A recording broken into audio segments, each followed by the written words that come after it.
Hi everyone, my name is Emma. I'm the owner of Learn with Emma. It's a language institute, a language school, essentially based online. I live in a very busy city where traffic is quite annoying. So I offer all my services online, and now I've decided to help people to become English teachers, so ESL teachers. So you can go to the university, you can take a lot of courses, you can get a bachelor and associate in this field, but you don't really need that. Nowadays, if you go to Japan, they're going to ask you to have a bachelor. Some school, they want you to have a bachelor in order to teach. I think it's useless. It's not really important. It's a backup plan just in case you're not really good at teaching. I've been doing that for the past 15 years. I have a TOEFL, an ESL. It's a diploma certificate that I got from a school and from PSU, Portland State University. I spent a lot of time doing that, but I have some colleagues, some friends who just took the TOEFL online and then been teaching for several years. So you have all the different possibilities. Now you have different levels, different degrees, different levels for teaching English. You have the Cambridge, you have a lot of great certifications, so you need to study for a year or a tiny bit more in order to take the test, the exam, and start teaching. I think it's good.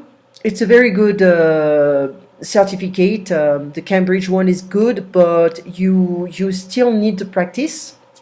And as long as you understand grammar, if you can teach up to advanced level, especially if you teach abroad, you may end up having to teach business English, which is very good because you can charge more. And the problem is, sometimes you have to deal with some language schools. They are not really serious. They may not pay you on time, so you have to be aware of this aspect. And you always need a backup plan. Don't put all your eggs in the same basket and be like, I'm going to just work with this company and everything will be fine, because in my country, when I'm hired by a company, everything is fine. But it's not necessarily the same stuff in China, in Mexico, in other places. So please be careful. So with a TOEFL, a TESOL, or an ESOL, you need to have your certificate apostille. So it's not a big deal. It's not difficult, sorry. And so you need to know how to interact with people, to problem solve, grammar, vocabulary. You need to be like, well, it's just the way it is. If you say this kind of stuff to students, they're like, what does that mean? And why is it like that? Well, it's just the way it is. It's not a good answer. You need to come up with the history of a word, where it's coming from, why we're using it like that, why it was deformed over time. So a language evolves all the time. So you need to be able to come up with these kind of answers. So, and grammar is super important, because you cannot just be a native English speaker and be like, well, I'm a native, so I can teach English. No, it's not necessarily the case. There are many people who are native speakers, and they don't even know how to interact with other people. They don't know their own language. They don't know how to spell. Nowadays, with cell phones, it's so difficult for people to spell well. It's horrible. I see that in different languages. And they get pissed when you tell them that they don't really spell right. You're not a native speaker. Well, I'm not, but I'm a teacher, so, real teacher. And the thing is, if you want to become a teacher, you can go to any kind of online schools and be like, well, I'm going to get, for $1,000, I'm going to get the TESOL. Okay. Just be careful, because some countries, they may tell you, how did you get your diploma? Well, online. It's a big red light. Just be careful. Do not even say that, because still live in an age where you still deal with older generations who are not used to this aspect, to the fact that people can get degrees online. So they are still not used to that. So I can offer a package. I cannot really share my screen, but I can offer a package. So where you can have the first part of the package would be grammar, basic vocabulary, understanding, comprehension. It's just to check where you're at with your English level. And the second part will be how to interact with younger students, teenagers, older students. Are you going to work in a company? Is it business English? It's a long part because everyone is different. The kids you have, well, how old are they? Are they toddlers? Are you going to babysit? Kids are between 2 and 5. After 5, they speak. Well, they speak more, they interact more, they're more intention, they may feel a bit restless. I had some kids who were 5 and 6, they couldn't stay still. So you have to come up with some ways to interact with them. So you cannot force a kid to sit and hope the kid's gonna stay seated for an hour or more. Okay, sometimes you need smaller sessions, or you need to be dynamic and have games and everything. So this is nice for kids, and all the students, they may feel like, well, I'm not in the school. I don't want to take courses, or I want just to interact. And so all the students are a little bit more challenging because they tend to they think they know what they need, and they get a bit tired or distracted, or they are a bit tired by work, emotionally tired, or impatient. So they have the idea, oh, I'm gonna become fluent in English like that right away. Okay, it doesn't really work like that. So you have students, it can be very disciplined, and they take courses, and lesson 1, part 1, and lesson 2, and lesson 3. It's fine, but they may not feel like they are going fast. So if you find students who are very disciplined, you can come up with them, a very methodological technique where they can feel like, okay, well, it's slow, but it's fine. I like it. Some students are very technical, but they're very impatient, like my husband. So he's very technical, he's an engineer, he likes all the details, but he's very impatient. He needs to learn now. So this is what I call the app students. They want an app to learn something, and it's not fast enough. So you need to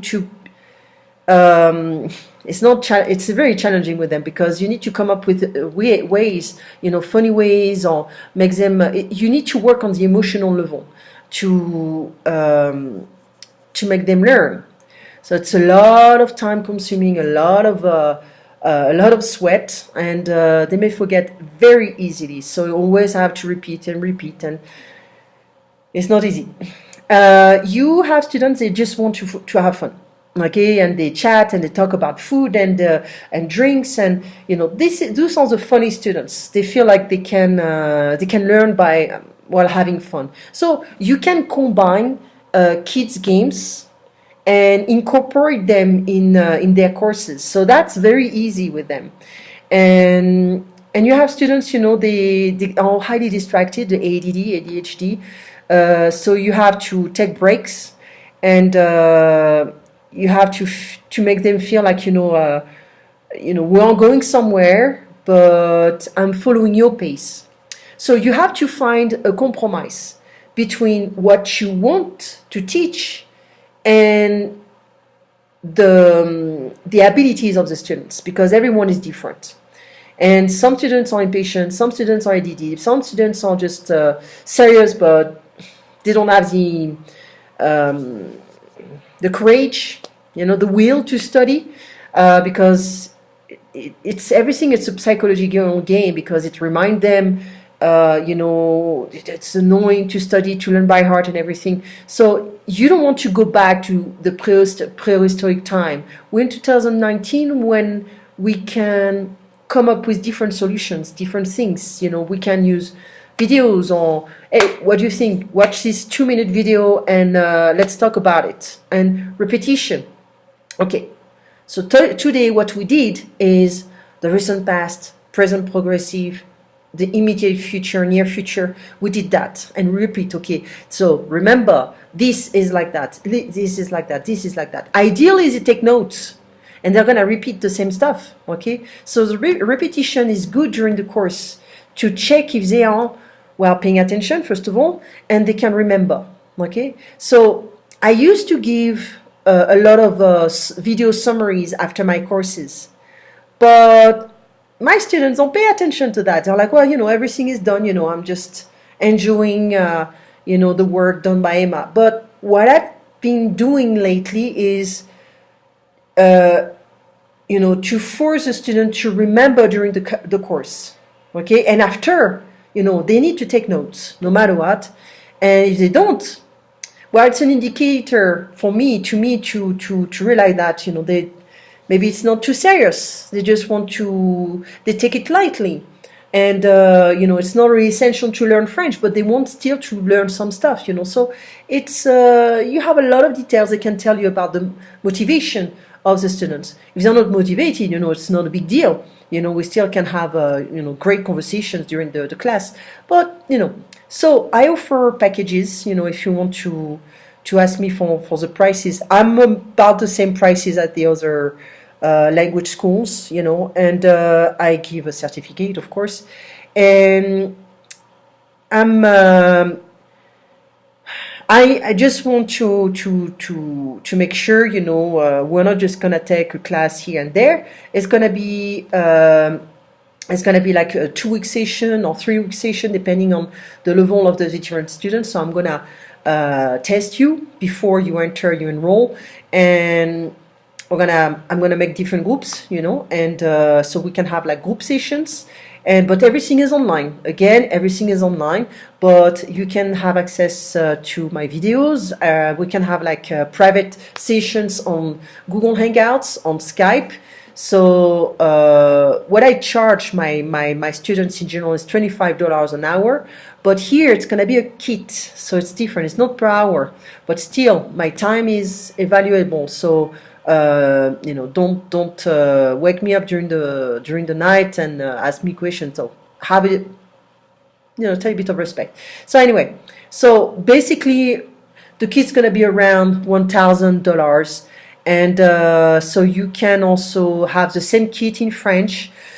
The problem with the French system is if you want to teach French in France, they're going to ask you for the equivalency of a bachelor in this field. You're going to need a DOFL or DAFL. You're going to need extra stuff. So it's not really recommended. If you want to teach English in France, yeah, well, that's good. Okay, so they're not really aware of the TESOL. They don't really understand that. But still, some companies are used to that, to deal with foreigners, and like, oh yeah, I already dealt with the TESOL, so it's fine. So kids, this is what I do also in my courses is, okay, summary. I offer a kit to become an English teacher, ESL teacher, a kit to become a French teacher. You can teach online. I'll tell you the different ways to promote yourself. So there is also a marketing aspect on how to work online. So you have to be consistent. You need to know how to, I'll tell you what I did, okay, what worked, what didn't work, and I'll give you I'll share my experiences, okay? So ESL kit, French kit, if you want to become a French teacher, but you need basic French. You need to know how to speak French, so it's a tiny bit more difficult, I would say. Essentially, right now will be the ESL kit. So it's going to be, depending on the levels, if you are like basic English and you don't know how to interact in English, that will be challenging to become an English teacher.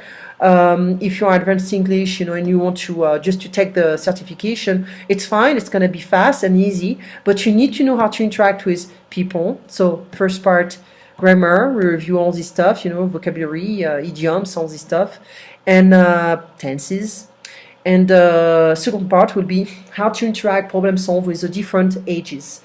And I would say I'm incorporating a third part, marketing, how to promote yourself. If you want to work with different language schools in China or in Mexico, just be careful, okay? But I'll give you all the tools for that. Another thing, marketing online, it's getting saturated, but you still can find ways. And YouTube is a great tool. And what else? You have Facebook, but don't really like it too much. You have Google Ads, Google Words, sorry, if you have a website. So it's nice to have a website. I have one, but didn't really, catch up too much. So I'm using other tools in order to promote my business, my courses. Anyway, you have an excellent evening, an excellent day, whatever, an excellent morning or afternoon, depending on where you are and what time it is. So get back to me if you need more information concerning the ESL kit or the French kit. Take care. Bye bye. Au revoir.